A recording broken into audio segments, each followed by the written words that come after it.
Olá, pessoal! Faremos um simulado com questões de concurso público para a área de educação voltadas para o cargo de auxiliar de serviços escolares, de tópicos que normalmente são cobrados para esse cargo ou para cargos parecidos, tá? Cargos congêneres a esse.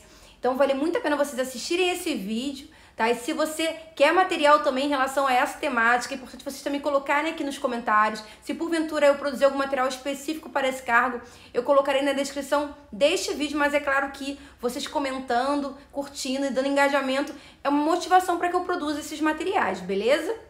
Bom, e se você chegou no canal pela primeira vez, é muito importante que você se inscreva e ative o sininho para ficar por dentro de todos os conteúdos e todos os lançamentos aqui no canal. Bom, é isso, bora começar! Vamos dar sequência às nossas questões com temas que estão presentes no edital para o cargo de auxiliar de serviços escolares, questões envolvendo educação, ou até mesmo segurança do trabalho, ética e cidadania. Veremos algumas questões aqui por tema, beleza? Questão 21, que trata sobre segurança no ambiente escolar. O Ministério da Educação, o MEC, disponibilizou a cartilha Recomendações para a Proteção e Segurança no Ambiente Escolar. O material, publicado em abril de 2023, faz parte do conjunto de ações desenvolvidas pelo Grupo de Trabalho Interministerial para o desenvolvimento de medidas preventivas e imediatas de proteção do ambiente escolar. O objetivo da cartilha é dar mais eficácia aos programas de prevenção e intervenção de atos de violência nas escolas e nas universidades. Também informa a disponibilização de um número exclusivo no WhatsApp para denúncias de ataques ou ameaças à escola, além do Disque 100. Nesse contexto, são recomendações para proteção e segurança no ambiente escolar, exceto.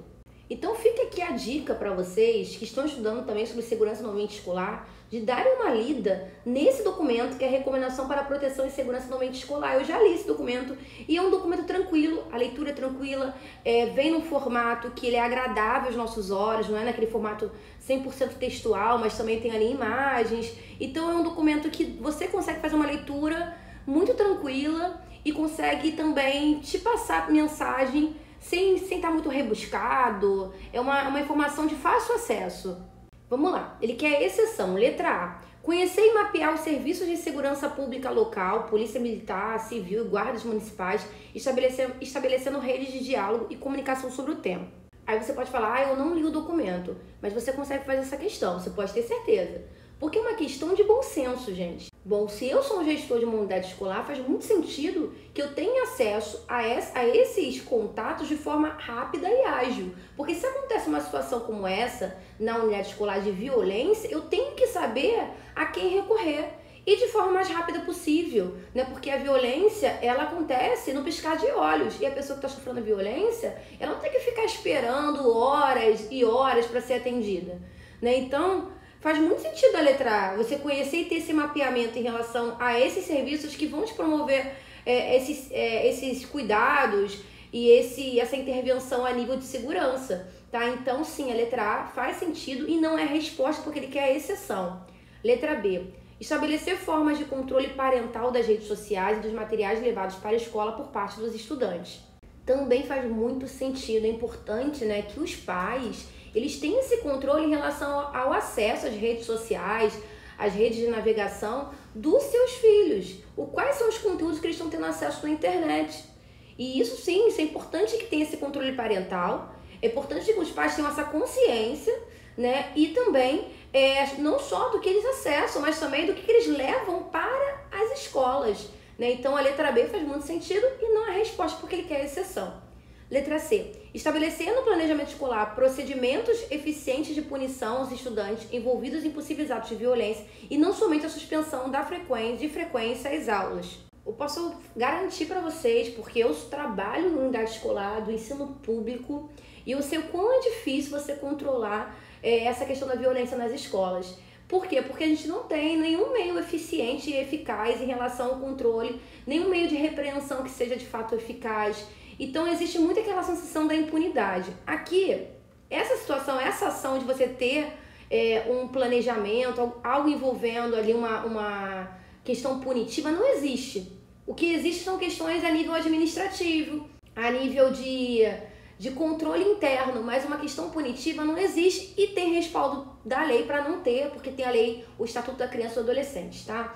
Então as escolas ficam de fato muito engessadas nesse sentido, elas não conseguem ir para além do que está na parte administrativa, e existem muitas limitações, tá? E uma delas não existe um controle em relação a essa questão procedimentos em relação à questão da punição.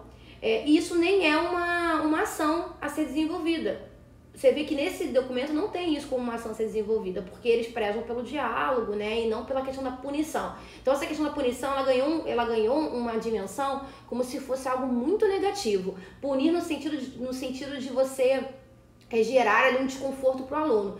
E não punir no sentido de você criar um ambiente de aprendizado, tá? Aqui a letra C é a resposta, porque eles não consideram, eles não têm como diretriz, como objetivo, estabelecer esse procedimento de punição, porque eles têm sempre essa questão, né, do diálogo como sendo a principal ferramenta. E aí, letra D, manter as boas condições de zeladoria das instituições de ensino, iluminação, limpeza, encorajando o cuidado coletivo com o espaço e o ambiente. Sem dúvida nenhuma, né, ter um cuidado com o ambiente, criar condições de segurança, de iluminação, limpeza, um ambiente salubre. Letra D está correta. E letra E, promover e fortalecer a educação inclusiva com estratégias de atendimento educacional especializado às necessidades dos diversos grupos que compõem a comunidade escolar e escuta ativa, estruturando ações para a valorização das diferenças. Sim, também, né, você criar ali um ambiente inclusivo, né, que você possa receber esses alunos, que você possa criar condições estratégias para que eles consigam desenvolver as suas habilidades, né? E uma comunidade que seja participativa e democrática, sempre valorizando as diferenças. Então, de fato, a letra C é a resposta. Vamos para a questão 22, que trata sobre segurança no trabalho. Os ambientes escolares fornecem aos alunos, professores e outros funcionários um local para estudar e trabalhar. No entanto, essas pessoas correm risco se as escolas não tiverem uma política formal de segurança e saúde. É imperativo que este assunto seja considerado com mais frequência devido à sua falta de destaque no planejamento escolar.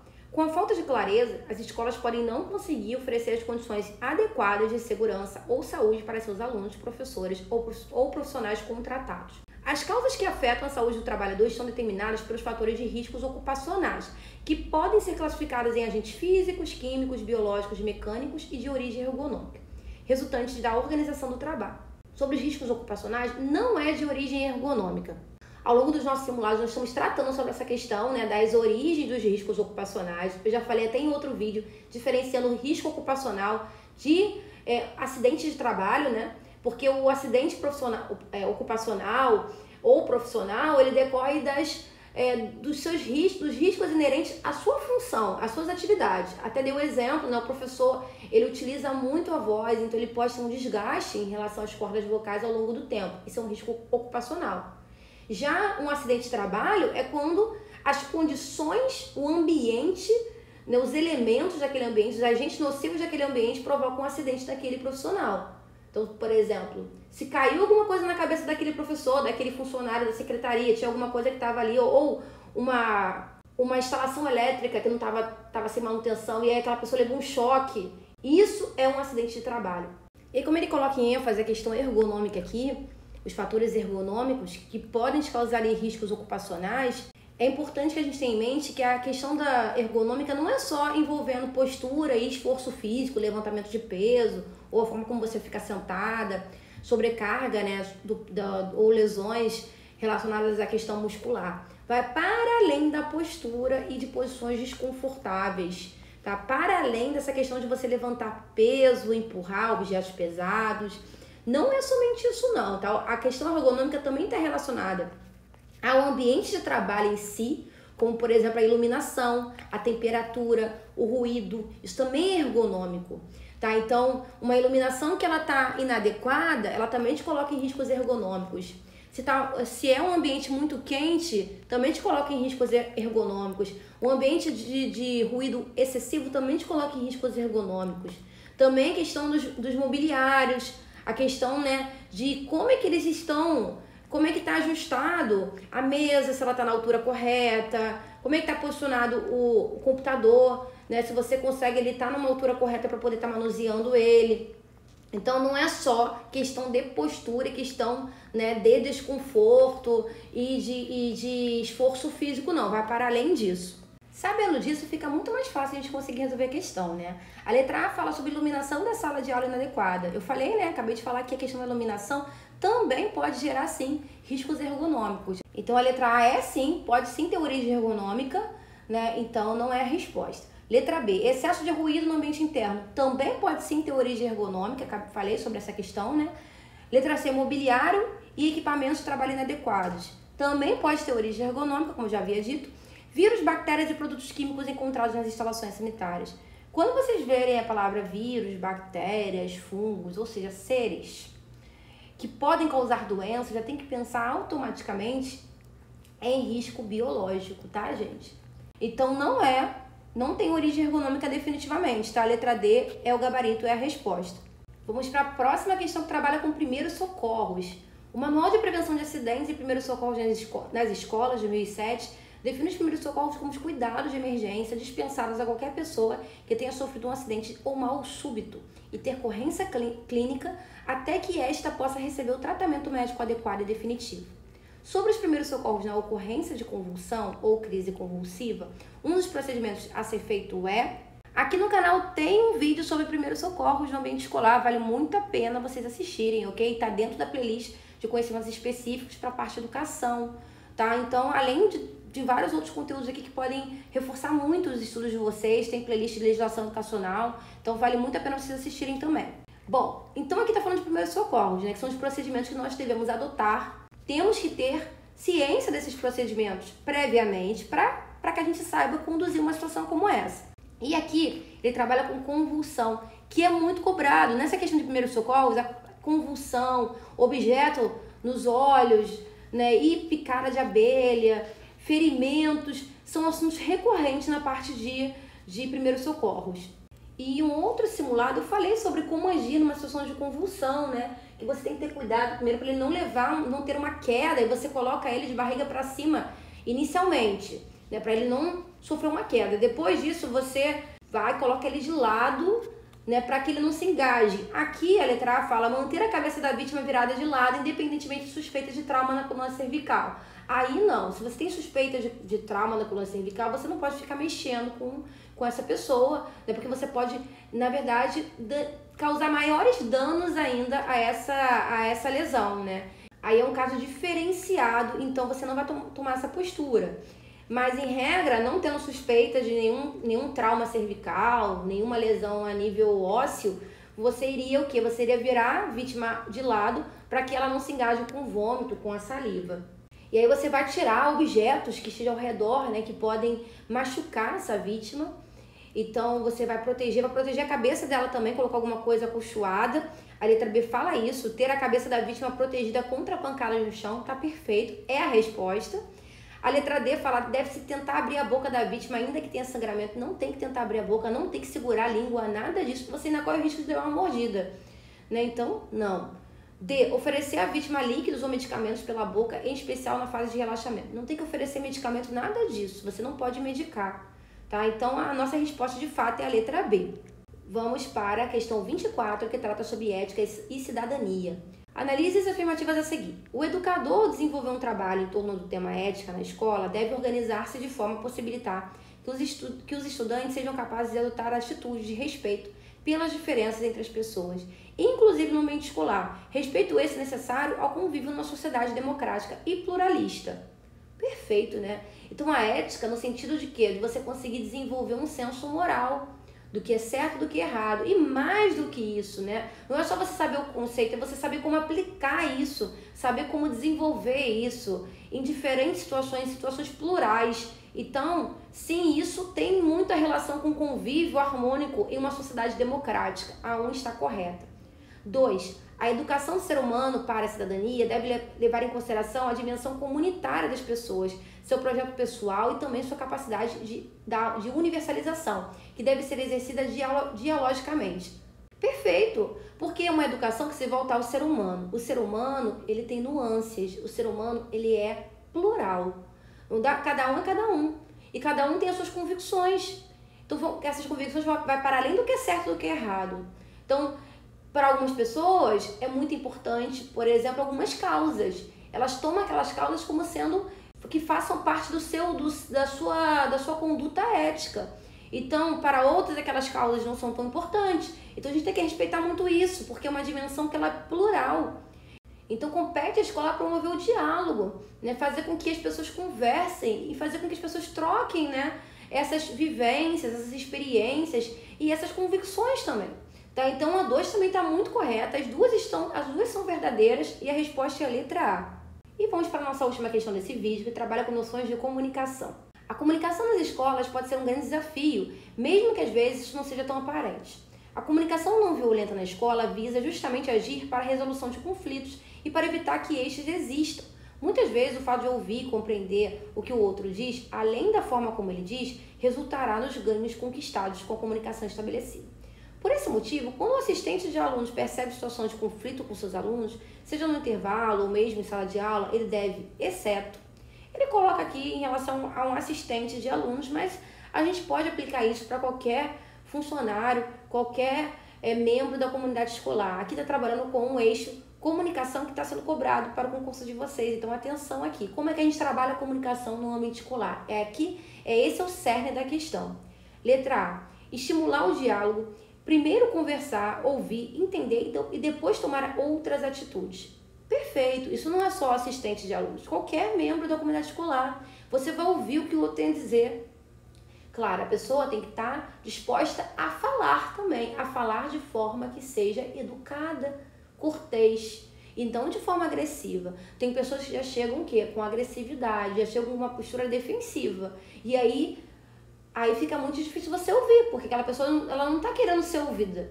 Ela está querendo, na verdade, dar vazão a todo esse sentimento. E também não compete a nós, educadores, a gente ficar sendo agredido, né? Então, essa não é e nunca será a nossa posição, tá? Então, você vai estimular o diálogo, tá? Então, é importante que as pessoas também estejam dispostas a conversar, tá? E você vai ali estimular o diálogo para que depois, diante do que você apurou, você vai tomar uma atitude. A letra A está correta, não é exceção. Letra B. Evitar o punitivismo, ou seja, em alguns casos é necessário punir menos e ouvir mais o que de fato está sendo comunicado. Existe muito essa filosofia nas escolas, né? De você evitar punir, abrir espaço para o diálogo. Na teoria, gente, realmente é muito bonito. Na prática, as coisas não acontecem bem por aí. Mas o que você vai levar para sua prova? O que você vivencia na escola, de fato, ou o que está nos ordenamentos, o que está nas leis, o que está nos parâmetros. Você vai levar isso. O que está em documento, o que está em resolução, o que está nessa parte toda dos regimes legais. É isso que você vai levar para sua prova, tá? Independente do que de fato aconteça, tá? Então, como a gente está estudando aqui para concurso, tá? Então, de fato, devemos evitar a punição, né? A repreensão e buscar sempre o diálogo. Sabemos que na prática nem sempre a gente consegue dialogar, né? Então, a letra B também está correta, não é exceção. Letra C. Não gritar, pois isso é um ato de imposição sobre o outro que desperta sentimentos nada positivos, seja nos alunos ou nos professores. Mais uma vez, eu repito, vamos levar o que está nas resoluções e não o que de fato acontece. Sabemos que numa sala com 35, 40, 45, 50 que acontece nas redes públicas, onde todo mundo berra e se agride, muitos alunos querem um agredir ao outro, o professor muitas vezes vai ter que gritar assim, inclusive isso é muito ruim para ele, mas ele não se vê em outra condição, tá? Mas na teoria não devemos gritar, não devemos impor isso, porque causa esse tipo de sentimento, tá? Então na teoria não. Então a C tá correta, não é a resposta. D. Separar os alunos que estão em conflito e colocá-los em turmas diferentes durante um determinado tempo e depois realizar uma conversa para verificar o que eles aprenderam durante esse período. Eles colocam aqui como sendo uma conduta errada, né? Você separar os alunos porque você não pode segregar, porque você tem que promover o diálogo e não separá-los, né? Então aqui é a resposta nesse sentido, nessa perspectiva de que você não pode segregá-los, você tem que promover sempre o diálogo. E letra E, prestar atenção à necessidade, ou seja, o aluno pode ainda não saber se comunicar de uma forma adequada e acabar se expressando mal diante de uma necessidade que possui, tentar ouvir além das palavras. Sim, isso pode acontecer. Às vezes o aluno não sabe, ele não tem acesso às regras da escola. E aí quando você conversa com ele, ele entende e a partir dali ele começa, né, a segurar a onda, ele começa a seguir os trâmites da escola. Mas tem aluno que não, tem aluno que sabe e confronta, né? Mas a ideia é que você sempre comunique ele as regras da escola e tem que ter sensibilidade, né? Porque às vezes ele também tá trazendo ali questões para além da escola, tá passando por uma fase difícil, né? E aí você tem que ter também uma sensibilidade. É isso que diz aqui, a letra E é um procedimento, tá correto. De fato, a nossa resposta é a letra D. Fala pessoal, espero que esse vídeo tenha contribuído para os seus estudos. Aqui no canal tem diversas playlists que podem estar ajudando mais ainda para os seus estudos, tá? Aqui no canal tem uma playlist de Fundamentos de Educação com vários tópicos importantes para o seu cargo, tá? Tem aulas sobre noções de primeiros socorros, tem aulas também, tem simulados de educação que contemplam vários assuntos abordados para o seu cargo, tá? De diversas bancas organizadoras. Também tem playlists de legislação educacional contendo aulas sequenciais sobre a LDB, sobre a LBI, sobre a BNCC, sobre o ECA, enfim. Além de playlists de português, de diversas bancas organizadoras. Então, assista bastante e maratone para o seu concurso. E não deixe de curtir e comentar também, beleza? Bons estudos! Eu vejo vocês nos próximos vídeos.